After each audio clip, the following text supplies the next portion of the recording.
Jai Hind everyone. This is going to be the 5th session of biology. As you can see on the screen, इस particular session में हम लोग बात करने वाले हैं दिल के विषय में. I'm just kidding. In this particular session, what we are going to start? We are going to start the third process, जिसको हमने लाइफ प्रोसेस का नाम दिया था. स्टार्टिंग वाला जो सेशन था उसमें हमने क्या देखा था? न्यूट्रिशन देखा था. जो आपने खाना खाया उसको बोलते हैं न्यूट्रिशन. अब जो खाना खाया वो ऑक्सीडाइज्ड हुआ उसको कहते हैं रेस्पिरेशन, जिसका एक पार्ट होता है ब्रीदिंग. अब जो खाना खाया उससे मिली एनर्जी, उस एनर्जी का हर एक सेल में ट्रांसपोर्ट होना, इसको कहा जाता है ट्रांसपोर्टेशन. वही चीज को हम लोग यहां पर डिस्ट्रॉय करेंगे. तो पहली बात तो भाई कुछ आशिक लोगों को मैं बताना चाहता हूं, जो हार्ट है वो ऐसा नहीं दिखता है. ठीक है, हार्ट कैसा दिखता है? ये जो ऊपर कोने में आपको दिख रहा है ऐसा हार्ट आपको दिखता है. ठीक है, क्या पता फालतू में उसको घुसेड़ दिया जाता है, आई डोंट नो.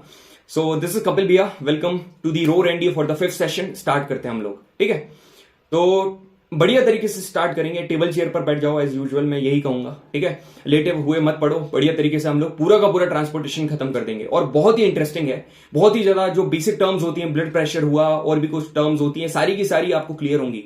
और इसमें क्या होता है, कुछ टर्मिनोलॉजीज इसमें सबसे ज्यादा कठिन इसमें होती हैं, उनको मैंने आसान बनाने का पूरे से पूरा ट्राई करा है और उसकी मैंने बहुत बढ़िया ट्रिक्स भी बनाई है. ठीक है, बढ़िया तरीके से आपको याद करा दूंगा. और वो जो चीजें हैं वो की बहुत इंपॉर्टेंट है एग्जाम पॉइंट ऑफ व्यू से. सारी की सारी चीजें क्लियर होंगी. Just stay tuned, watch the full lecture and we are gonna start. तो देखो हम लोग इसमें क्या बात करने वाले हैं, ह्यूमन बींग्स में ट्रांसपोर्टेशन. ठीक है, ह्यूमन बींग्स में ट्रांसपोर्टेशन. यदि आप ह्यूमन बींग्स में ट्रांसपोर्टेशन सिस्टम की बात करोगे तो यहां पर क्या होता है, it is consist of circulating fluid. अब यहां पर क्या होता है, पूरा का पूरा हमको क्या दिया हुआ है, हमारे पास वेल डिफाइंड ऑर्गन्स है. जैसा कि हमने बोला था, हमारे पास क्या है, ब्लड है, हमारे पास हार्ट है, हमारे पास ब्लड वेसल्स है. इन तीनों के बारे में हम लोग स्टडी करेंगे ट्रांसपोर्टेशन में. तो मेरी बात ध्यान से सुनो.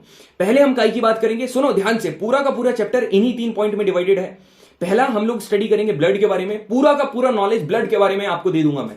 ठीक है, पूरा का कंसेप्ट. देखो मेरा एम क्या होता है, कभी भी मैं पढ़ाता हूं ना, तो पहला मेरा फोकस ये होता है कि पहले आपका कंसेप्ट क्लियर हो, उसके बाद मैं आपको टिप्स एंड ट्रिक्स दूं, वो आपके दिमाग में बैठ जाए, और उसके बाद क्वेश्चन. ठीक है, यहां पर ब्लड, पहले हम लोग ब्लड के बारे में स्टडी करेंगे, दूसरा हम लोग हार्ट के बारे में स्टडी करेंगे, एंड देन हम लोग ब्लड वेसल के बारे में स्टडी करेंगे. ये तीन जो होते हैं ना, ये तीन क्या है, पिलर्स हैं इस चैप्टर के. ये तीनों के बारे में यदि आपको अच्छे से पता चल गया ना, माशाल्लाह आप लोग फोड़ दोगे ट्रांसपोर्टेशन को. तो स्टार्ट करते हैं हम लोग. पहले अपन बात करते हैं ब्लड की. ब्लड क्या है? जब कोई लोगों ने जो टिश्यू वाला सेशन लगाया होगा, बढ़िया तरीके से मैंने पूरा का पूरा टिश्यू आपको याद करवा दिया था. उसमें एक कनेक्टिव टिश्यू था जिसका नाम था ब्लड. ठीक है, ये ब्लड एक एनिमल टिश्यू था. इसमें क्या कहा जाता है, blood is a red coloured fluid connective tissue. तो मैंने बोला था ना कनेक्टिव टिश्यू है, एक रेड कलर का फ्लूइड कनेक्टिव टिश्यू है जो कि हमारी बॉडी में क्या करता है, सर्कुलेट करता है. अब ब्लड का काम क्या है? सभी को क्या लगता है, ब्लड का काम बस इतना है कि जितने भी न्यूट्रिएंट्स और ऑक्सीजन है उनको लिविंग सेल्स में पहुंचाना. ना भाई ना, बस इतना काम नहीं है. जो काम की चीज है उसको तो पहुंचाना, और जो वेस्ट प्रोडक्ट है उसको बाहर फेंकना, इसका काम भी किसका है, ब्लड का काम. सो ब्लड क्या करता है, न्यूट्रिएंट्स और ऑक्सीजन को कहां, लिविंग सेल्स में पहुंचाता है, और जितने भी वेस्ट प्रोडक्ट एंड CO2 है इनको बॉडी से बाहर फेंकता है. अब एक चीज तुम नोटिस करोगे, थोड़ी अपनी ऑब्जर्वेशन बढ़ाओ. यहां पर ऑक्सीजन किसके साथ जुड़ा हुआ है, न्यूट्रिशन के साथ लिखा हुआ है मैंने. यहां पर CO2 किसके साथ लिखा हुआ है, वेस्ट प्रोडक्ट के साथ. तो बार बार यही चीज मैं रिपीट नहीं करूंगा. जो ऑक्सीजन है वो क्या है, वो न्यूट्रिएंट्स है आपके लिए, और जो CO2 है वो आपका वेस्ट प्रोडक्ट है, और जो प्लांट के लिए टेस्ट प्रोडक्ट है, जो कि मैंने आपको न्यूट्रिशन में बार बार बताया था. ठीक है, अब इन ब्लड के कंपोनेंट्स के बारे में बात करें. पहला कंपोनेंट होता है प्लाज्मा. इसको कहा जाता है प्लाज्मा, जो कि रेड कलर का जो आपको पार्ट दिखता है ना, और 55% ऑफ द ब्लड वॉल्यूम ये ऑक्यूपाई करता है. अब ये जो प्लाज्मा है, इसमें मोस्ट इंपॉर्टेंट चीज पाई जाती है जिसको कहा जाता है ब्लड सेल्स. इन्हीं प्लाज्मा में ब्लड सेल्स प्रेजेंट होते हैं. अब ये ब्लड सेल्स कौन कौन से होते हैं, यहां पर ये भी लाइन इंपॉर्टेंट है, यहां से तुमको क्वेश्चन पूछेगा. ठीक है, ब्लड सेल्स, इनको कॉर्पिसल्स भी कहा जाता है. 45% होते हैं क्योंकि ये 55% है. यहां यदि आप देखोगे 2 प्रकार के आपके ब्लड सेल्स होते हैं. ठीक है, कौन कौन से 2 प्रकार के, पहला होता है आरबीसी, दूसरा होता है WBC. आरसीबी नहीं, रॉयल चैलेंजर्स बेंगलोर नहीं, आरबीसी है. आरबीसी क्या करते हैं, जो ऑक्सीजन है उसको सारे सेल्स में ट्रांसपोर्ट करने का काम आरबीसी का है. और WBC का काम पता क्या है, WBC का काम यह है, जितने भी फॉरेन जर्म्स बॉडी में आ रहे हैं उनको क्या करना, डिस्ट्रॉय करना. जिस तरीके से तुम लोग ट्रांसपोर्टेशन को डिस्ट्रॉय कर रहे हो, उसी तरीके से ये जो व्हाइट ब्लड सेल्स हैं इनका काम क्या है, जो फॉरेन जर्म्स हैं उनको डिस्ट्रॉय करना. और ये बात बिल्कुल भी मत भूलना कि ये जो आरबीसी और WBC है, इनको सिक्रीट कौन करता है, इनको बनाता कौन है, ये कहां सस्पेंडेड होते हैं, ये प्रेजेंट होते हैं प्लाज्मा में. ठीक है, और एक तीसरा कंपोनेंट होता है जिसको कहा जाता है प्लेटलेट्स. ठीक है, ये प्लेटलेट्स का काम क्या है, जैसे कहीं भी आपको कुछ चोट वगैरह लग जाती है ना, तो वहां पर कुछ खरोच वगैरह आ जाती है. अब उन सेल्स को, वहां पर सेल डिवीजन हो वहां पर, तो वहां पर एक प्रोसेस फॉलो होती है जिसको कहा जाता है ब्लड क्लॉटिंग. उसको कहा जाता है ब्लड क्लॉटिंग. तो वहां पर क्या होता है, सेल्स पूरे भर जाते हैं. यहां पर कौन, यहां पर कौन अपना मेन रोल प्ले करता है? यहां पर मेन रोल प्ले करता है प्लेटलेट्स का। तो प्लाज्मा ब्लड सेल में तीन चीजों की स्टडी करी, आरबीसी, डब्ल्यूबीसी, प्लेटलेट्स। आरबीसी में क्या करता है? ये ऑक्सीजन को सारे सेल्स में पहुंचाएगा। डब्ल्यूबीसी का काम क्या है? डब्ल्यूबीसी का काम है जितने भी फॉरेन जर्म्स है उनको डिस्ट्रॉय करना, और प्लेटलेट्स का काम है ब्लड क्लॉटिंग कराना। ये सारी की सारी चीजें आपको ब्लड के बारे में पता हो गई, फेकोस ब्लड को साइड में, ठीक है। अब यहां पर ये सेकंड हेडिंग क्या है? Component of blood and their function. एक बात मेरे को बताओ, ब्लड के कंपोनेंट तो मैंने आपको बता दिए ऊपर, और मैंने आपको उनके फंक्शन भी बता दिए, तो सारी चीजें आपको क्लियर है ना? बस ये मैंने यही बताने के लिए डाली थी ये स्लाइड के जो यहां पर ये हेडिंग है आपको ऑलरेडी पता चल चुकी है। अब हम आगे बढ़ते हैं, ठीक है। अब हम यहां पर ब्लड के फंक्शन के बारे में स्टडी करेंगे, ठीक है। एक एक लाइन तुम देखो, यहां से तुम्हारा कंसेप्ट कितना स्ट्रांग होगा, बहुत ज्यादा बूस्ट होगा। यहां पर यदि आप देखोगे, पहली चीज यहां पर क्या लिखी हुई है? It transport nutrients to all parts of the body, storage के लिए, ऑक्सीडेशन के लिए, ये सब छोड़ो। पहली चीज तो जो ब्लड है ये क्या काम करता है? जितने भी न्यूट्रिएंट्स हैं उनको ट्रांसपोर्ट करने का काम करता है। भैया मगर आपने सेशन के बिगिनिंग में एक चीज बोली थी कि सिर्फ न्यूट्रिएंट को ट्रांसपोर्ट नहीं करता है, वो चीज नीचे लिखी हुई है। It also transport the excretory product, जैसे कि यूरिया, यूरिक एसिड और अमोनिया, इन सभी को भी ट्रांसपोर्ट करने का काम ब्लड का है, ठीक है। ब्लड हमेशा it acts as a buffer system. क्यों? क्योंकि जितना भी जो देखो हमारी बॉडी है, हमारी बॉडी का एक पीएच है, हमारी बॉडी का एक टेम्परेचर है, तो उस पीएच को, हमारी बॉडी के पीएच को, हमारी बॉडी के टेम्परेचर को रेगुलेट करने का जो काम है वो कौन करता है? ब्लड करता है। इसलिए हम लोग बोलते हैं blood acts as a buffer system. भैया ये चीजें आप क्यों बता रहे हो? एक बात बताओ ना, यदि स्टेटमेंट वाला क्वेश्चन आएगा ना, सारे बच्चे मुंह दिखते रहेंगे और तुम लोग ये वाली स्टेटमेंट को सॉल्व कर दोगे, बिल्कुल वहां पर तुम बता दोगे। असर्शन रीजन वाले जो क्वेश्चन होते हैं उसमें यदि किसी पर्सन को कंसेप्ट नहीं पता है तो भाई वो जीरो है। इसलिए मैं कंसेप्ट पर बहुत ज्यादा फोकस करता हूं। तुमने देखा होगा मेरे प्रीवियस 4 लेक्चर देखे हैं, कभी भी ऐसा नहीं हुआ कि मैंने आपको कंसेप्ट से गो थ्रू नहीं कराया हो, ठीक है। यहां पर क्या बोल रहा है? देखो जितनी भी जो डिसीज होती है ना, जितने भी जो डिसीज कॉजिंग माइक्रोब्स होते हैं, कई जो डिसीज क्रिएट करते हैं, उन डिसीज कॉजिंग माइक्रोब को ये इनगल्फ कर लेता है ब्लड। इसलिए पता है इस प्रोसेस को क्या कहा जाता है? फैगोसाइटोसिस। तो it is also involve in the protection of the disease by engulfing the disease, जो कि क्या कर रही है? वो डिसीज है, ये वो माइक्रोब्स हैं जो कि डिसीज को क्रिएट कर रहे हैं, उनको इनगल्फ कर लेता है। इस प्रोसेस को कहा जाता है फैगोसाइटोसिस। अब एक बात आपको पता है, यहां पर मैं बताता हूं, जैसे कि जो हार्मोन्स होते हैं, ठीक है, हार्मोन सिक्रीट होते हैं ग्लैंड्स, ठीक है, ग्लैंड सिक्रीट करते हैं हार्मोन्स को। जो एक्सोक्राइन ग्लैंड है वो एंजाइम सिक्रीट करते हैं, और जो एंडोक्राइन ग्लैंड है वो हार्मोन सिक्रीट करते हैं। अब जो हार्मोन है यहां पर सिक्रीट हुआ, यहां पर इसको बोलेंगे साइट ऑफ सिंथेसिस, मगर इसका जो एक्चुअली में काम है वो कहां पर होगा? यहां पर होगा। एक्चुअली में इसका काम है, जो फंक्शन है वो जरूरत होगी इसकी यहां पर होगी, नीड इसकी कहां पर होगी? यहां पर होगी। मगर ये ऊपर यहां पर क्या हुआ भाई? यहां पर हुआ सिंथेसिस, यहां पर बना हुआ है यहां पर। तो यहां से यहां पर कौन पहुंचाएगा? नो अदर देन ब्लड, जो कि आप स्टडी कर रहे हो, ठीक है। इसका काम क्या? ब्लड।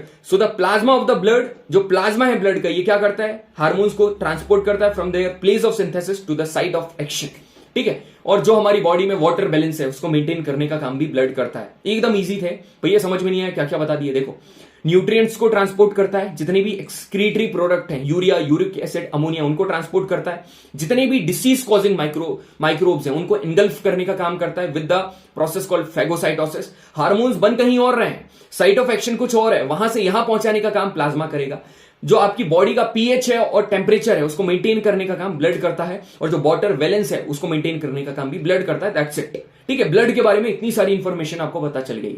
अब सेकेंडली हार्ट, मैंने क्या बोला था? 3 पिलर, एक पिलर आपने डिस्ट्रॉय कर दिया। अब हम काहे की बात करेंगे? दिल, हार्ट, ठीक है।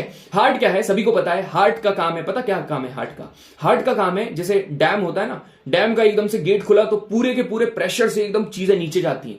जैसे मैंने कोई भी चीज क्या करा, पंप, ये क्या है बेसिकली ऑन द पॉइंट, यदि मैं एकदम ब्लंटली बात करूं ना, ये एक पंपिंग ऑर्गन है, मस्कुलर पंपिंग ऑर्गन है, मसल से मिलकर बना हुआ है, और ये क्या करता है? जो ब्लड है उसको पंप आउट करता है इनटू द ब्लड वेसल्स। देखो कैसे होता है। यहां पर फॉर एग्जांपल ये पूरा का पूरा हार्ट है, ठीक है। हार्ट वो होता है, मैं ये वाला हार्ट बना रहा हूं, ठीक है, ये हार्ट है, तुम लेट करो यार, क्या दिक्कत है? ये हार्ट है, ठीक है। यहां से पूरी की पूरी ब्लड वेसल्स निकली हुई हैं, और नीचे तुम्हारी पूरी की पूरी क्या है? बॉडी है, ठीक है सर, ये नीचे बॉडी। अब ये हार्ट क्या करेगा? पूरी की पूरी बॉडी में तुमको ब्लड पहुंचाना है, सारे के सारे सेल्स को जरूरत है भाई, ठीक है, ऑक्सीजन की जरूरत है, और ऑक्सीजन कौन पहुंचाएगा? यही ब्लड पहुंचाएगा। तो भैया ऐसी कौन सी चीज है जो इतनी तेज प्रेशर दे, इतनी तेज प्रेशर दे, और जैसे ये पंप करे पूरी की पूरी बॉडी में ब्लड पहुंच जाए? इसको कहा जाता है हार्ट, ठीक है, यही हार्ट है। अब समझ में आया आपको? अब ये कितना बड़ा हार्ट है? It is big as our fist. जितनी बड़ी है हाथ का, ये मेरे को पंच दिख रहा है, फिस्ट मुट्ठी दिख रही है, इतना बड़ा वो जो होता है वो हार्ट होता है, ठीक है। इसके बाद ये हार्ट कहां पर सिचुएटेड है? It is situated between the lungs, slightly tilted towards the left. आपने स्टार्टिंग में यहां पर देखो, ये पिक्चर दिखाई थी मैंने हार्ट में, ये थोड़ी मतलब कि एकदम इरेक्ट बनी, मगर एक्चुअल में ऐसी नहीं है, वो थोड़ा सा टिल्टेड टुवर्ड्स द लेफ्ट है, टेढ़ा है। यदि आप देखोगे ना, थोड़ा सा तिरछा है। भैया फोटो बता दो ना हार्ट कितना है, तो ये देखो हल्का सा आपको लेफ्ट में तिरछा हुआ दिख रहा है ना, इसलिए इसको कहा जाता है it is tilted towards the left, और ये लंग्स के बीच में है। अब ये जो हार्ट और लंग्स है इनको प्रोटेक्ट कौन करता है? Rib cage. रिब केज मैंने बताया था 12 पेयर्स ऑफ बोन्स जब हम रेस्पिरेशन पढ़ रहे थे, ठीक है। जो ह्यूमन हार्ट है, आप पूरा का पूरा जो ह्यूमन हार्ट है ना, इसको पूरा का पूरा आप ऐसे करके 4 कैटेगरी में डिवाइड कर सकते हो, है ना। ये ऐसा करके ये 4 कैटेगरी में डिवाइड हो गया। 4 चैम्बर्ड हार्ट है। अब ये 4 चैम्बर्ड हार्ट क्यों है, ये भी क्वेश्चन आता है। ये 4 चैम्बर्ड हार्ट पता क्यों है? देखो ये पूरा का पूरा जो बॉडी है ना, इसमें 2 प्रकार का ब्लड फ्लो करेगा। एक होगा प्योर ब्लड, यहां पर लिखकर बता रहा हूं, ध्यान से सुनना। एक होगा प्योर ब्लड, ठीक है, और एक होगा इम्प्योर ब्लड, ठीक है। प्योर ब्लड जो होगा जिसमें क्या होगी? Oxygen, rich in oxygen. Impure blood तुम्हारा वो होगा जिसमें CO2 होगी, ठीक है। प्योर ब्लड को फिर आप ऑक्सीजनेटेड ब्लड भी कह सकते हो, और जो इम्प्योर ब्लड है इसको डीऑक्सीजनेटेड ब्लड भी कह सकते हो। अब ये ऑक्सीजनेटेड और डीऑक्सीजनेटेड ब्लड मिलना नहीं चाहिए, और ये क्योंकि ये मिले ना, इसलिए हमारा हार्ट 4 चैम्बर्ड है। ये क्या करता है? It prevents the mixing of oxygenated और प्योर एंड डीऑक्सीजनेटेड और इम्प्योर ब्लड। समझ में आया सभी को? हाँ जी भैया समझ में आ गया। अब हार्ट यहां पर क्लियरली आपको दिख रहा है किस तरीके से हार्ट होता है, ठीक है। यहां पर हार्ट के बारे में अपन लोग स्टडी करेंगे। देखो क्लियरली आप क्या करो, यहां पर पूरा का पूरा डायग्राम याद करने की जरूरत नहीं है। जो चीजें मैं आपको बता रहा हूं वो चीज देखो। ये जो ऊपर वाला पार्ट है ना, ऊपर वाला, यहां पर होता है एट्रियम, जिसको ऑरिकल भी कहा जाता है। जिसको क्या? ऑरिकल भी कहा जाता है। जो नीचे वाला पार्ट है इसको बोलेंगे वेंट्रिकल। कैसे? देखो एट्रियम, ये राइट एट्रियम है, ये लेफ्ट एट्रियम है। देखो अब कई लोग सोच रहे हैं भैया ये तो लेफ्ट साइड है। अरे भाई लेफ्ट साइड है मान रहा हूं, उसको ऐसा पलटा कर अपने यहां पर लगाकर देखना, ये वाला राइट वाला लेफ्ट हो जाएगा और लेफ्ट वाला राइट हो जाएगा, ठीक है। वो बॉडी के हिसाब से ये वाला राइट है और ये लेफ्ट है, ठीक है। ये वाला पार्ट पूरा का पूरा राइट एट्रियम है, ये वाला लेफ्ट एट्रियम है। नीचे वाला देखोगे राइट वेंट्रिकल है और ये लेफ्ट वेंट्रिकल है। यहां पर बात करी गई है काई की? यहां पर बात करी गई है 2 चीजों की, जिसको कहा जाता है आर्टरीज और वेन्स, ठीक है। यहां पर यदि आप देखोगे ये पल्मोनरी आर्टरीज की बात कर रहे हैं, पल्मोनरी वेन्स की बात कर रहे हैं, है ना। आर्टरीज का काम क्या है? आर्टरीज का काम है हार्ट से ब्लड लेकर जाना। वेन्स का काम है हार्ट से, जो बॉडी से लेकर आना काय को, ब्लड को हार्ट में। वेना केवा क्या होती है? वेना केवा होती है भैया सबसे बड़ी वेन्स, और एओटा जो होती है सबसे बड़ी आर्टरीज होती है। इनका काम क्या है? एओटा का काम है हार्ट से बॉडी, पूरी की पूरी बॉडी में ब्लड लेकर जाना, और वेना केवा का काम है पूरी की पूरी बॉडी से हार्ट। भैया कुछ भी समझ में नहीं आया ठीक है, मैंने जानबूझकर ऐसा बताया कि आपको कुछ भी समझ में ना आए। क्यों? क्योंकि अब जो रियल सीक्रेट है अब मैं आपको बताऊंगा, सारी की सारी चीजें याद करा दूंगा। देखो ध्यान से, सारी की सारी चीजें कैसे। पहले उसमें 2 चीजें आप देखो, बस मेन 2 चीजें देखो। ये जो यहां पर तुमको ये दिख रही है ना, इनको कहा जाता है वेल्व्स। वॉल्व्स भी बोलते हैं कई लोग, ये वेल्व्स है, ठीक है। मैं वेल्व्स बोलता हूं। ये जो यहां पर तुमको दिख रहा है ये है सेप्टम, इसको बोलेंगे सेप्टम। एक चीज देखो, यहां से तुम्हारा ये जो ऑरेंज कलर है, ये ब्लड आया, ठीक है, यहां पर ब्लड आया। अब यहां से ये कैसे निकलेगा? ऊपर निकलेगा, यहां से ऊपर निकलेगा। ये जो लाल वाला पार्ट है ये तो मसल्स है, यहां पर ये लाल वाला पार्ट यहां पर नहीं मिलेगा, मतलब कि यहां से जो ब्लड आया, अब यहां से एक ब्लड आएगा, ये फिर ऊपर जाएगा। मतलब एक तरफ से ऑक्सीजनेटेड आ रहा है, एक तरफ से डीऑक्सीजनेटेड आ रहा है, एक तरफ से प्योर है, एक तरफ से इम्प्योर है, मतलब कि दोनों को ये मिलने नहीं देता है। कौन? सेप्टम, ठीक है। यहां पर ये वेल्व्स हैं, तुम खुद सोचो, ये जो वेल्व्स हैं, ये वेल्व्स यदि नहीं होती तो क्या होता? ये पूरा का पूरा ब्लड नीचे आया, हाँ जी भैया ग्रीन कलर का दिख रहा है, नीचे आया। यदि ये वेल्व्स नहीं होती ना, तो ये पूरा का पूरा वापस चला जाता, ये पूरा का पूरा बैक फ्लो हो जाता। तो अब ये 2 क्वेश्चन तुम्हारे एग्जाम में बिल्कुल पूछे जा सकते हैं कि सेप्टम का फंक्शन क्या है। सेप्टम का फंक्शन है, ये जो ब्लड है उसकी मिक्सिंग को प्रिवेंट करता है। वेल्व्स का काम क्या है? ये जो वॉल्व्स हैं ये क्या करती हैं? ये ब्लड के बैक फ्लो को प्रिवेंट करती हैं। समझ में आया? दोनों की दोनों इंपॉर्टेंट चीजें मैंने आपको बता दी है, ठीक है। लेफ्टिनेंट वाला इंपॉर्टेंट। अब आगे बढ़ते हैं। अब भैया जो वो क्लियर होगा तुमको, डोंट वरी। जो ऊपर वाला मैंने आपको कंफ्यूज करा था ना, अब भी क्लियर होगा। 3 मेन प्रकार की ब्लड वेसल्स होती हैं, 3 मेन प्रकार की ब्लड वेसल्स होती हैं जो पूरे के। अब देखो हमने क्या कर लिया, हमने ब्लड के बारे में स्टडी कर लिया, हमने हार्ट के बारे में स्टडी कर लिया। Now we are coming towards the blood vessels. इन ब्लड वेसल्स में जो ऊपर चीजें क्लियर नहीं थी वो हम यहां पर बात करेंगे। आर्टरीज होती हैं, वेन्स होती है, कैपिलरीज होती हैं। अब कौन सा ब्लड लेकर जाती हैं ये अभी मत रखना दिमाग में, मैं आगे बताऊंगा, ठीक है। बहुत बड़ा गेम खेल रहा हूं तुम्हारे साथ, सुनना ध्यान से। ये जो आर्टरीज हैं, ये आर्टरीज हमेशा क्या करती हैं? ये ब्लड को हाई प्रेशर में कैरी करती हैं, बस ये याद रखो। आर्टरीज हमेशा हाई प्रेशर में ब्लड को कैरी करती हैं, और इनके पास कोई भी वेल्व्स नहीं होती, वॉल्व्स इनके पास नहीं होंगी आर्टरीज के पास, बस इतना याद रखो। यदि आप वेन्स की बात करोगे, वेन्स हमेशा लो प्रेशर में ब्लड को कैरी करती हैं, और इनके पास क्या होती हैं? इनके पास वेल्व्स होती हैं, जिसके पास वी से वेन्स, वी से वेल्व्स, वेन्स के पास वेल्व्स होती हैं, ठीक है।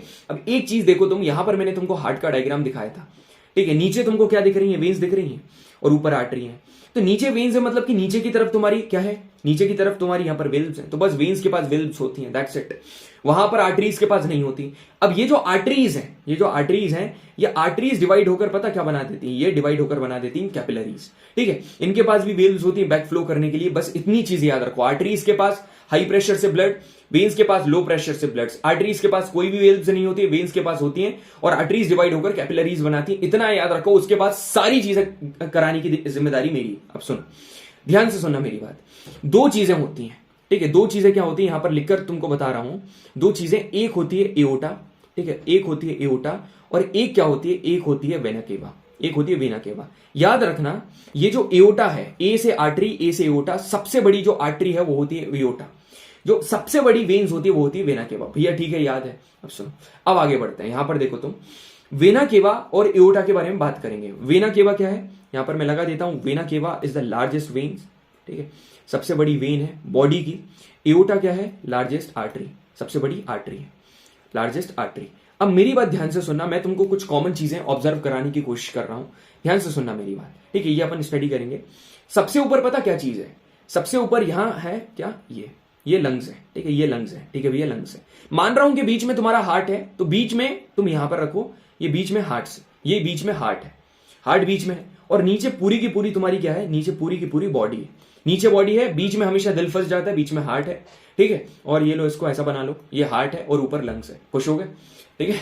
अब मेरी बात ध्यान से सुनना, जितनी भी दो बड़ी चीजें हैं, है ना, दो बड़ी चीजें हैं, कौन कौन सी, एक है एओर्टा और दूसरी है वेना केवा। एओर्टा और वेना केवा दोनों की दोनों दे deals between body and heart. Body और हार्ट के बीच में इतना जो बड़ा डिस्टेंस है, ये कौन, एओर्टा और वेना केवा बॉडी और हार्ट के बीच में डील करती है। अब एओर्टा की जगह क्या, पल्मोनरी आर्टरी, यहां पर लगा हुआ पल्मोनरी आर्टरी, ठीक है, पल्मोनरी हार्ट आर्टरी और पल्मोनरी वेन, ठीक है, और ये दोनों डील करती हैं इन दोनों के बीच में, लंग्स और हार्ट के बीच में। अब क्या होता है देखो, ये पूरी ट्रिक है आपके सामने लिखी है, ध्यान से सुनना। देखो, हमेशा याद रखा करो कि जो स्कूल वैन है, ठीक है, ये आपका घर है, ठीक है, आपका घर है, होम है, H for home, H for heart. आपका जो घर है वो आपका दिल है, बिल्कुल है, सभी के लिए होता है। आपके हार्ट में जो भी चीज छोड़ेगा, ठीक है, आपके हार्ट में जो स्कूल है, वो स्कूल से आपको वैन कहां पर छोड़ती है, हार्ट में छोड़ती है। भाई मेरे केस में तो ऐसे ही होता था, वेन्स, ठीक है। और कई बार मैं क्या हो जाता था, लेट हो जाता था स्कूल के लिए, तो मेरे को मेरे फादर छोड़ते थे स्कूल, ठीक है। तो यहां से हार्ट से फिर कहीं और कहीं जाएंगे, तो यहां पर कौन छोड़ेगा, यहां पर होंगी आर्टरीज। तो कुल मिला के तुमको सीधी बात बताऊं, तुमको क्या दिमाग में रखना है कि हार्ट में यदि कोई चीज आ रही है, कोई भी चीज आ रही है, तो हार्ट में कौन चीज लेकर आएंगी, वेन्स लेकर आएंगी। अब हार्ट में कहां से आ सकती है, दो जगह से लेकर आ सकती है। हार्ट में, ये आपका हार्ट बीच में है, या तो यहां पर कहां से, लंग से लेकर आए, या तो बॉडी से लेकर आए। तो अब मेरी बात हमेशा याद रखना, बॉडी और हार्ट के बीच में किसका रिलेशन है, बॉडी और हार्ट के बीच में है वेना केवा का। सबसे बड़ी वेन्स कौन सी है, वेना केवा। तो बॉडी से हार्ट में कौन लेकर आएंगी, वेना केवा, और लंग्स से हार्ट में कौन लेकर आएंगी, वेन्स। सर याद हो गया, ठीक है। अब सुनना मेरी बात, एओर्टा का काम क्या है, मतलब आर्टरीज का काम क्या है, लेकर जाने का, हार्ट से लेकर जाने का। यदि हार्ट से बॉडी में लेकर जाएंगी तो क्या होगा, एओर्टा, क्योंकि हार्ट और बॉडी के बीच में वेना केवा और एओर्टा डील करती है। लेकर जाने का काम आर्टरी करेंगी, और सबसे बड़ी आर्टरी एओर्टा है, तो हार्ट से बॉडी के बीच में एओर्टा। अब यदि हार्ट से लंग्स में लेकर जा रही है कौन, ब्लड, तो वो कौन होंगी, वो होंगी आर्टरी। समझ में आया, लेकर जाएंगी आर्टरीज, लेकर आएंगी वेन्स, दैट्स इट, ठीक है। Aorta and vena cava deals between body and heart, pulmonary arteries and pulmonary veins deals between lungs and heart. इतना पढ़ लिया ना, तुमको याद हो गया ना, कितना भी घुमा ले तुम सारे क्वेश्चन का आंसर कर दोगे। कितना डिफिकल्ट से डिफिकल्ट मॉक टेस्ट अभी तुम दोगे ना, अलग अलग कंपनीज का, तुमको क्लियरली समझ में आएगा, तुम्हारे सारे क्वेश्चन इसके हो जाएंगे। अब आगे बढ़ते हैं अपन लोग, ठीक है। ब्लड, यदि आप एनिमल्स में देखोगे ब्लड का सर्कुलेशन वहां पर कैसा होता है, वहां पर ऐसा होता है कि बर्ड्स और मैमल्स में, जैसे हमने बोला था ना, बर्ड्स के पास क्या होता है, लंग्स होती है, हमारे पास भी लंग्स होती है। तो जनरली क्या है, लंग जो बर्ड्स और ह्यूमंस में जनरली क्या है, एक सिमिलरिटी पाई गई है। तो यहां पर बर्ड्स और मैमल्स के पास भी जो हार्ट होता है, इट इज 4 चैम्बर्ड हार्ट।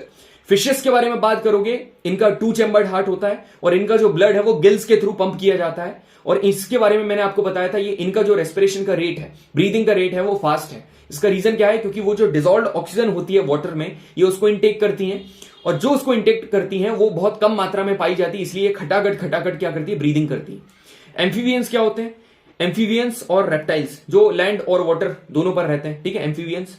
ये जो एम्फीबियंस और रेप्टाइल्स हैं, इनका 3 चैम्बर्ड हार्ट होता है। इनका 3 चैम्बर्ड हार्ट होता है। और याद रखना इनकी बॉडी का जो टेम्परेचर है ना, ये इन्वायरमेंट का जो टेम्परेचर है उसके ऊपर डिपेंड करता है। ये लिखा हुआ है, their temperature of body depends upon the temperature of the environment.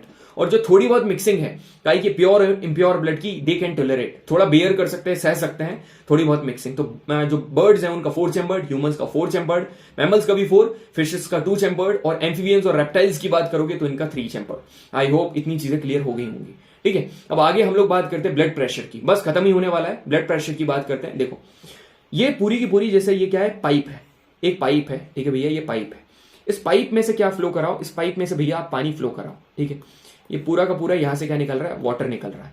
अब कॉमन सेंस है कि ये जो पाइप है ये क्या करेगा, यहां पर क्या लगाएगा, फोर्स, ये लगाएगा फोर्स, काय के ऊपर, ये पाइप के ऊपर फोर्स लगाएगा, इस पाइप के ऊपर प्रेशर लगाएगा। ठीक है, इस पाइप के ऊपर प्रेशर, सभी को पता है वो प्रेशर एक्सर्ट करता है यहां पर पाइप के ऊपर। अब जब ये पाइप के ऊपर प्रेशर एक्सर्ट करेगा, ठीक है, अब जब ये पाइप के ऊपर प्रेशर एक्सर्ट करेगा, ठीक है भैया, करेगा, मैं फिजिक्स में घुसने वाला था मगर अब नहीं घुसूंगा। ठीक है, ये पाइप की जगह आप क्या लो, इस पाइप की जगह आप लो ब्लड वेसल, ये ब्लड वेसल है। ठीक है, ये ब्लड वेसल है, और ये जो फ्लो कर रहा है इसकी जगह लो ब्लड। ये जो पर्टिकुलर ब्लड है ये काय के अगेंस्ट, ये ब्लड वेसल्स के अगेंस्ट क्या क्रिएट करेगा, प्रेशर एक्सर्ट करेगा, और इसी को कहा जाता है ब्लड प्रेशर, इसी को बोलेंगे भाई ब्लड प्रेशर। अब ध्यान से सुनना, एक एक चीज इंपॉर्टेंट है, जितने भी पॉइंट जो बाकी के कॉम्पिटेटिव एग्जाम में पूछे गए हैं ना, मैंने यहां पर इंक्लूड कर दिए।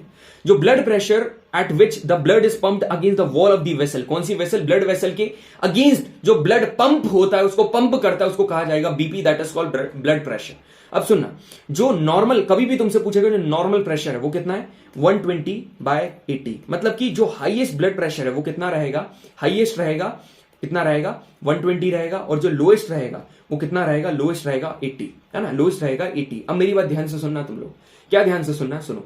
अब कई बार ब्लड प्रेशर ज्यादा हो जाता है, कम हो जाता है, कभी भी कंट्रैक्शन फेज होगा ना, कंट्रैक्शन, तुम खुद सोचो, 2 फेज होते हैं, एक होता है कंट्रैक्शन फेज और एक होता है रिलैक्सेशन फेज। रिलैक्सेशन में क्या होगा, ब्लड प्रेशर कम ही रहेगा, मगर कंट्रैक्शन फेज में क्या होगा, ब्लड का प्रेशर बहुत ज्यादा हो जाएगा। तो यहां पर जो pressure of the blood inside the artery, इसमें ड्यूरिंग वेंट्रिकुलर सिस्टोल और कंट्रैक्शन फेज, देखो या तो वेंट्रिकुलर सिस्टोल बोल दो या कंट्रैक्शन फेज, आप लोग कंट्रैक्शन फेज याद रखो, ये इजी होता है, और तुमसे यही पूछेगा। कंट्रैक्शन फेज के टाइम पर जो तुम्हारा फेज होगा उसको कहोगे तुम लोग सिस्टोलिक फेज, और जो रिलैक्सेशन फेज के टाइम पर होगा इसको बोलोगे डायस्टोलिक फेज। ये याद करना है, वेंट्रिकुलर को हटाओ मत करना, मगर ये चीज बहुत इंपॉर्टेंट है, क्या याद रखना, मैं तुमको यहां पर ये वाले कलर से बता दे रहा हूं। कंट्रैक्शन फेज को कहोगे तुम लोग सिस्टोलिक फेज, और जो रिलैक्सेशन फेज है उसको कहोगे डायस्टोलिक फेज। अब कंट्रैक्शन फेज है मतलब कि जो तुम्हारा ब्लड प्रेशर है वो ज्यादा हो गया, नॉर्मल तुम्हारा मैंने बताया था 120 mmHg है, ठीक है। यहां पर जो रिलैक्सेशन फेज है मतलब कम हुआ, वो कितना है, 80 mmHg। अब एक बात आपको बताऊं, यहां पर क्या होता है, कई बार जो ब्लड प्रेशर है वो ज्यादा हो जाता है, वो जैसे कि फॉर एग्जांपल 140 हो गया, ये ज्यादा है, इससे कम हो गया 70 हो गया, तो ये कम हो गया, मतलब कम होना भी गलत है, ज्यादा होना भी गलत है। अब यदि तुम्हारा ब्लड प्रेशर ज्यादा होता है, high blood pressure is known as hypertension, इसको हाइपरटेंशन कहा जाता है। और ये पता क्या होता है, जिन आर्ट्रियोल्स में, मतलब आर्टरीज का प्लूरल फॉर्म, आर्ट्रियोल्स में जो ब्लड फ्लो कर रहा है ना, यदि ये पाइप है भाई, ठीक है, ये पाइप में पानी फ्लो कर रहा है, मैंने यदि इसको यहां से दबा दिया तो तुम खुद सोचो एक ही जगह पानी इकट्ठा हो जाएगा, और एक नौबत ऐसी आएगी कि ये फट जाएंगी, पता है, ऐसा भी हो सकता है। And resistance to blood flow, rupture of artery cause internal bleeding, कई बार क्या होता है, ये जो आर्टरीज है फट जाती है और इंटरनल ब्लीडिंग होने लगती है, इसको कहा जाता है हाइपरटेंशन। तो तुमसे पता क्या पूछेगा, वो तो पूछेगा hypertension is related to which of the following function, और कुछ भी फिनोमेना, तो वहां पर क्या रहेगा, ब्लड प्रेशर की प्रोसेस हाइपरटेंशन से रिलेट करती है, ठीक है। अब ऐसी कौन सी, मतलब एक डिवाइस होती है, एक इंस्ट्रूमेंट होता है जो कि मेजर करता है ब्लड प्रेशर को, उसको कहा जाता है स्फिग्मोमैनोमीटर, स्फिग्मोमैनोमीटर ब्लड प्रेशर को कहा जाता है, ठीक है। इतनी चीजें सभी को क्लियर हो गई है। अब फाइनली अपन देखते हैं लिम्फ।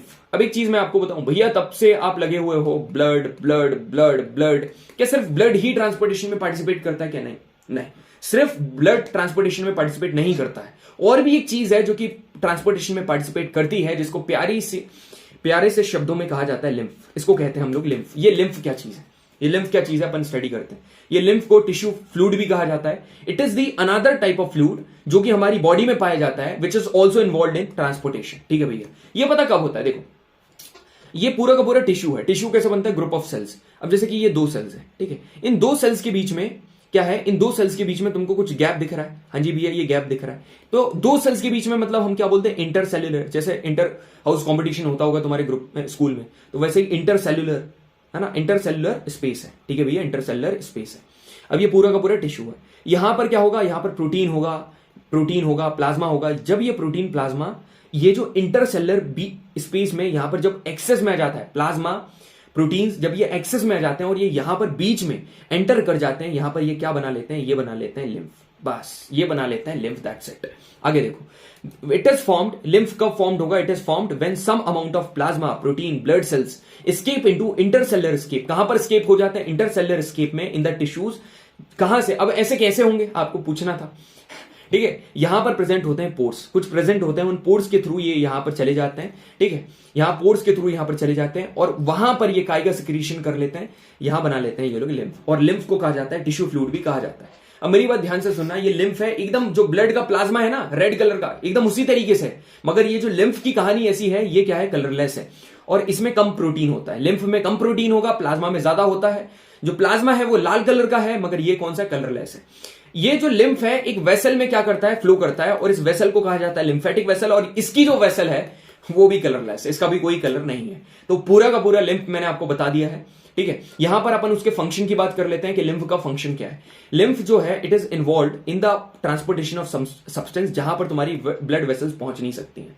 ये जो ब्लड वेसल्स है ना, ये जा रही है, ब्लड वेसल्स जा रही हैं, जिस जगह पर ब्लड वेसल नहीं पहुंचेंगी वहां पर लिम्फ भैया पहुंचकर क्या करेंगे, ट्रांसपोर्टेशन करेंगे, ठीक है। वहां पर लिम्फ क्या करेंगे, ट्रांसपोर्टेशन का काम करेंगे। लिम्फ क्या करता है, इंपॉर्टेंट चीज यहां पर ये भी बोल सकते हो, लिम्फ क्या करता है, जो डाइजेस्टेड और एब्जॉर्ब्ड फैट है इंटेस्टाइन में, इनको उठाता है और जितना भी एक्सेस फ्लूइड है उसको ड्रेन कहां पर करता है, extra cellular space back into the blood, वापस वो क्या करता है, ब्लड में डालने का काम करता है। भैया समझ में नहीं आया, देखो जितना भी, देखो पहली बात तो ये क्या करेगा, पहला तो एब्सॉर्ब फैट और डाइजेस्टेड इंटेस्टाइन है, मतलब डाइजेस्टेड फैट तुम्हारे इंटेस्टाइन में है, उसको कैरी करने का काम लिम्फ करता है। सेकेंडली क्या है, जितना भी एक्स्ट्रा सेल्युलर स्पेस में ब्लड पड़ा हुआ है, जो फ्लूइड पड़ा हुआ है, उसको वापस से ब्लड में डालने का काम कौन करता है, वो काम करता है लिम्फ, बस इतना है। अब भैया सुनो, एक बात मैं तुमको बता रहा हूं, ठीक है student, listen to me carefully. ये जो तुम्हारे विली हैं उनमें और लिम्फ में कंफ्यूज मत होना, ठीक है, बिल्कुल भी कंफ्यूज मत होना। विली का काम है it increases the surface area for the absorption, ये एब्जॉर्प्शन का काम करता है। इसने एब्जॉर्प्शन किया और यहां पर जो एब्जॉर्ब्ड फैट है उसको करने का काम, कैरी करने का काम कौन करेगा, ये कैरी करने का काम करेगा लिम्फ, ठीक है, क्लियर हो गया, ठीक है। अब प्लांट में ट्रांसपोर्टेशन, ये सारी चीजें देखो, ये तो मैंने ऑलरेडी तुमको बता दिया है। प्लांट में जो ट्रांसपोर्टेशन होता है ये होता है वस्कुलर टिश्यूज के थ्रू, ये होता है वस्कुलर टिश्यूज के थ्रू। और मैंने आपको जब टिश्यू पढ़ा रहा था, पूरा का पूरा टिश्यू मैंने आपको याद करा दिया, जिसने भी वो वाला सेशन नहीं देखा है वहां पर जाकर देख लेना और प्रॉपर तरीके से नोट्स बना लेना, ठीक है। कभी भी वस्कुलर टिश्यूज की बात करेंगे, यहां पर हम काय की बात करेंगे, जाइलम और फ्लोएम की। If the transfer of food हो रहा है तो यहां पर काय की बात करेंगे, फ्लोएम की। If the transfer of water हो रहा है तो यहां पर बात करेंगे जाइलम की, ठीक है। ध्यान से सुनना मेरी बात, द ट्रांसपोर्ट और movement of soluble products of photosynthesis. देखो एक बात आखिरी बार बता रहा हूं, वहां पर तो मैंने बता दिया, वापस से मैं तुमको बता रहा हूं, ये लीव्स है, ठीक है, यहां पर लीव्स है, ठीक है भैया, ये लीव्स है। लीव्स में क्लोरोफिल प्रेजेंट है, फोटोसिंथेसिस की प्रोसेस यहीं पर होगी, जो सनलाइट है वो ट्रैप करेंगे, पानी नीचे से आएगा, डिफ्यूजन की प्रोसेस है, यहां पर बनेगा फूड, ठीक है भैया, फूड बन गया। अब ये जो फूड है, प्लांट सिर्फ जरूरी नहीं है कि पत्ती पत्ती बढ़ जाए, ब्रांचेस को भी जरूरत है, स्टेम्स को भी जरूरत है, each and every part of the plant requires the food, सभी को जरूरत है। तो अब ये जो लीव से हर जगह ये क्या होगा, फूड ट्रांसफर होगा, पूरा का पूरा सॉल्युबल प्रोडक्ट जो कि फोटोसिंथेसिस ने बनाया था, ये हर जगह जाकर क्या होगा, ट्रांसपोर्ट होगा, और इसी को कहा जाता है ट्रांसलोकेशन। इसको क्या बोलोगे, ट्रांसलोकेशन। तो it occurs in the part of the vascular tissue जिसको कहा जाता है फ्लोएम। सुनना ध्यान से, ट्रांसलोकेशन में कौन सा टिश्यू इन्वॉल्व होगा, जाइलम बिल्कुल भी इन्वॉल्व नहीं होगा। यहां पर कौन सा इन्वॉल्व होगा, सिर्फ और सिर्फ फ्लोएम इन्वॉल्व होगा, जाइलम नहीं होगा, याद रखना इस बात को।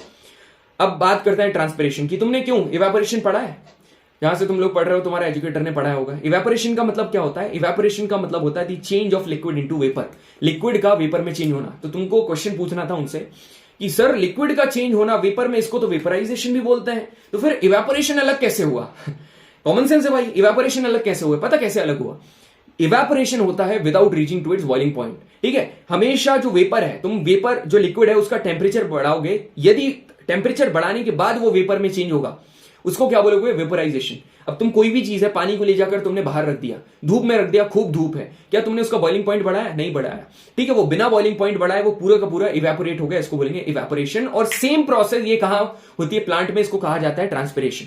प्लांट में होगी तो इसको कहेंगे ट्रांसपिरेशन। इसमें क्या होगा, यहां पर जितना भी प्लांट के एरियल पार्ट में एक्सेस वाटर है वो कहां चला जाता है, उसका लॉस होने को क्या बोलते हैं, ट्रांसपिरेशन, ठीक है। So the loss of water in the form of vapour, जो वाटर है उसका वेपर के फॉर्म में इवेपोरेट होना from the aerial part of the plant is called transpiration. इसकी एडवांटेज क्या है, देखो इसकी एडवांटेज क्या है। यहां पर तुमको एक ट्री बनाकर बताता हूं, ये पूरा का पूरा ट्री है। हाँ जी भैया, ये पूरा का पूरा ट्री है। अब यहां पर क्या है, इसको जूम करूं, ध्यान से देखो, ये पूरा का पूरा ट्री तुमको दिख रहा होगा। यहां पर क्या होगा, नीचे यहां पर वाटर है। अब ये वाटर ऊपर जाएगा, क्यों, क्योंकि रूट से ये पानी लेंगे, ऊपर ऊपर ऊपर चीजें चलेंगी। तो यहां पर क्या हो रहा है पता, अपवर्ड मूवमेंट जो होता है ना, इसको कहा जाता है ट्रांसपिरेशन पुल, इसको कहेंगे ट्रांसपिरेशन पुल। अब ट्रांसपिरेशन पुल क्रिएट करने का काम ट्रांसपिरेशन ही करता है, ठीक है। तो ये चीज है, इट क्रिएट ट्रांसपिरेशन पुल, ठीक है भैया। अब देखो मैंने जिसे बोला था ना, ब्लड बॉडी के टेम्परेचर को मेंटेन करके रखता है, यहां पर इन द सेम मैनर ये जो ट्रांसपिरेशन है ये मेंटेन करता है, it regulates the temperature of the plant, ठीक है। अब वाटर का फ्लो हो रहा है भैया, क्या जो एक्सेस वाटर है वो बाहर जा रहा है, और जितना भी पानी का सप्लाई का काम भी यही ट्रांसपिरेशन कर रहा है, क्यों, क्योंकि यहां पर ट्रांसपिरेशन पुल लग रहा है। तो यदि पानी सप्लाई हो रहा है, पानी में होते हैं आयंस, तो यहां पर आयंस भी सप्लाई हो रहे हैं, तो it maintains the constant supply of ion to the leaves, ये भी याद करा दिया। और जो बेसिक फंक्शन है, जितना भी एक्सेस वाटर है उसको रिमूव करने का काम ट्रांसपिरेशन करता है, दैट्स इट।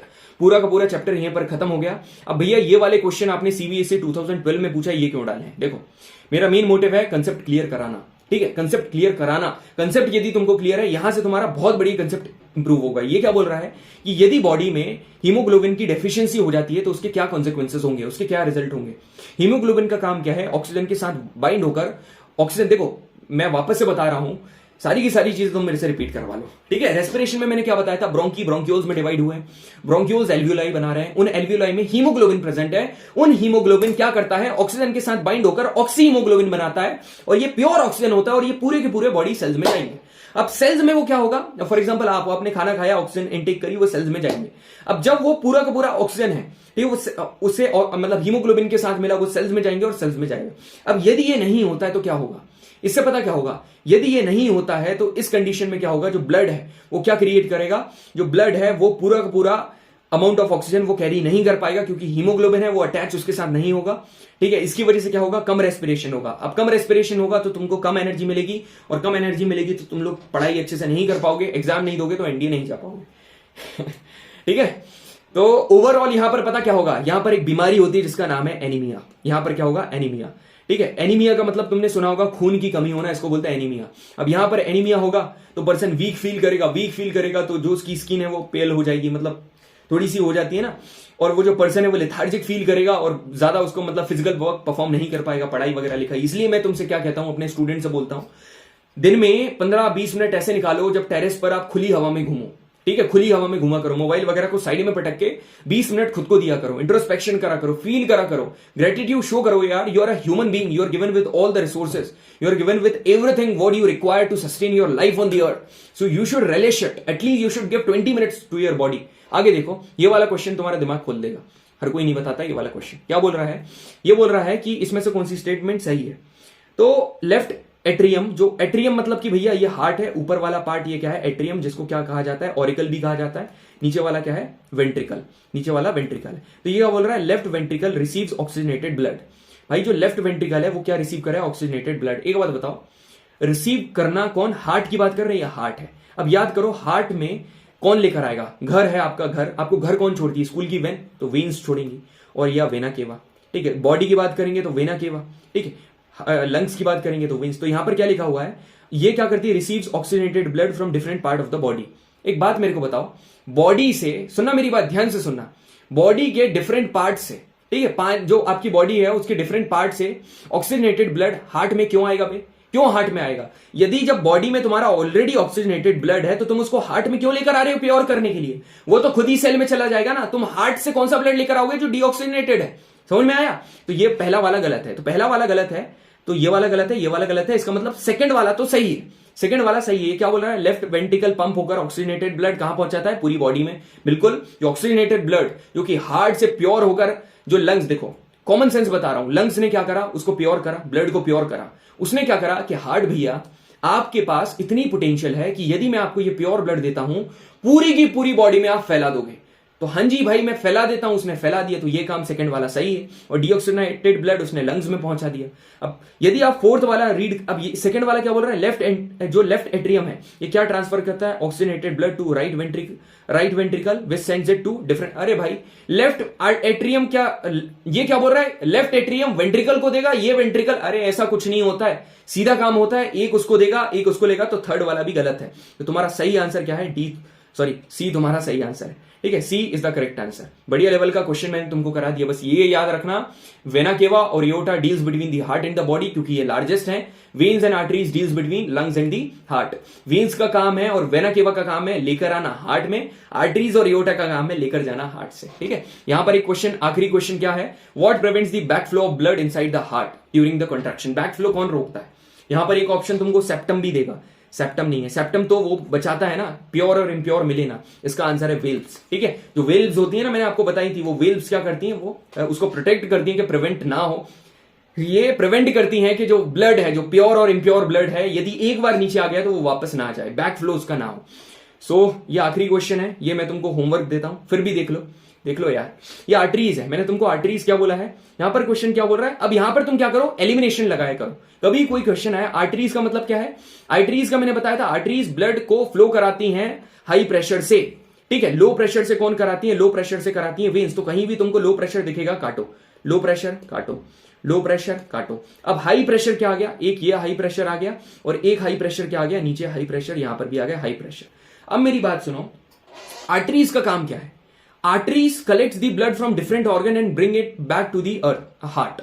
ठीक है, एक क्या बॉडी से लेकर आती है क्या आर्टरीज, बताओ। यहां पर क्या बोल रहा है, carry away from the heart to different part of the body, they have elastic walls without valves. अब सुनो, आर्टरीज के पास क्या वेल्व्स होती हैं क्या, आर्टरीज के पास क्या वेल्व्स होती हैं क्या, बताओ तुम। आर्टरीज के पास वेल्व्स नहीं होती, V for veins, V for valves. तो ये वाला आंसर सही है, डी वाला आंसर आपका सही है। बढ़िया तरीके से ये वाला करवा दिया। नेक्स्ट लेवल मैंने आपको सिर्फ 3 क्वेश्चन कराए, आप बोलोगे, मगर इन 3 क्वेश्चन में मेरा एम था कि आपका जो कंसेप्ट है वो पूरा का पूरा क्लियर हो, and I am successful in giving the best concept to you.